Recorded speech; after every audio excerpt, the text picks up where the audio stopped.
Here's how things look for much of the day today. A lot of clouds, a lot of gray sky, and a shaking tower cam because of that wind. But notice this afternoon, those clouds cleared out. And now we are enjoying some beautiful blue sky that's helped our temperatures to rise to 72 degrees. And that wind still on the stronger side, steady speed of 18 miles per hour out of the south-southeast. The gusts are higher than that, into the 30s, 30-mile-per-hour gust in Fargo, 33 in Grand Forks. And the rest of us seeing those wind gusts into the 20s with the wind generally out of the south, helping to bring in some warmer air. It's also bringing in some moisture, maybe feeling a little more muggy out there. That's in advance of our next chance for some rain and thunder showers. Here's a look at our temperatures. Again, 72 in Fargo, 73 in Grand Forks. Warm out west, 79 in Jamestown and over in Devil's Lake. But as we look off to the east, still into the 60s in the tree-lined areas of Minnesota. Wadena at 66 and Bemidji at 67.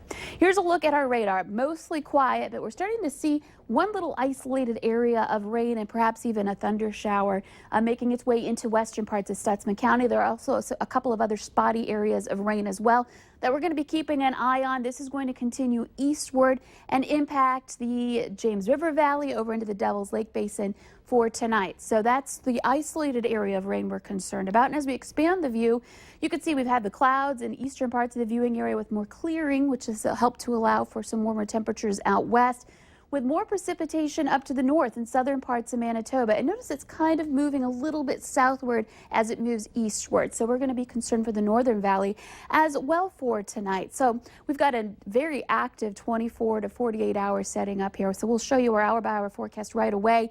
Again, temperatures pretty mild around 10 o'clock tonight, still in the 60s in a lot of places. And then we start to see our chances for rain and thunder showers increasing in the Devil's Lake Basin. If you live over on the Minnesota side of the Red River, you should be quiet through the evening hours. It's mostly out west where we're concerned for that isolated chance for a strong storm or two. These will continue moving their way to the east tonight, overnight 2 a.m., slowly trekking through the Devil's Lake area and over into extreme northeastern North Dakota, even stretching down perhaps to Jamestown. And as we wake up tomorrow morning, this is 6:30 in the morning, this whole thing moves its way eastward, and with that a chance for an isolated shower, even a thunder shower as we're waking up in the morning hours. So an active day setting up already in the morning with temperatures starting off in the 50s to some low 60s to start off our Tuesday. As we look ahead toward 9 a.m., driving into work in northwest Minnesota could be on the rainy side. Should be just some general rain showers, even a thunder shower or two, but not expecting anything too strong at this point in the day, with temperatures rising into the low to even some mid-60s during the morning. Lunchtime getting close to 70 degrees, mostly cloudy skies. If we can get some more sunshine, that's only going to help to feed some instability into the valley for tomorrow. Northwest Minnesota, we could be dealing with some remnants of the morning precipitation that rolled through there. And then at noon, we see more chances in the afternoon hours of some storms popping up. Grand Forks, between Grand Forks and Fargo, some strong storms around 4 o'clock. And then we're watching this one. This keeps showing up in every single model run. We've got a very strong line of storms moving through. The position of it has changed from time to time, from north to south, and now it looks back north again.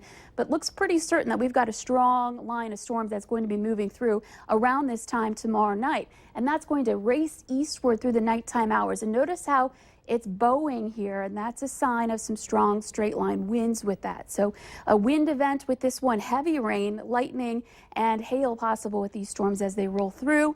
By 11 o'clock tomorrow night, they'll be moving into our far eastern viewing area and eventually swing out. But we could be seeing some severe weather with this one as it moves through. And that's why we have that risk for some severe storms on Tuesday from the Storm Prediction Center, much of North Dakota and into South Dakota. But I even think into Minnesota, there's a chance for seeing some severe as well. So that's something to watch out for.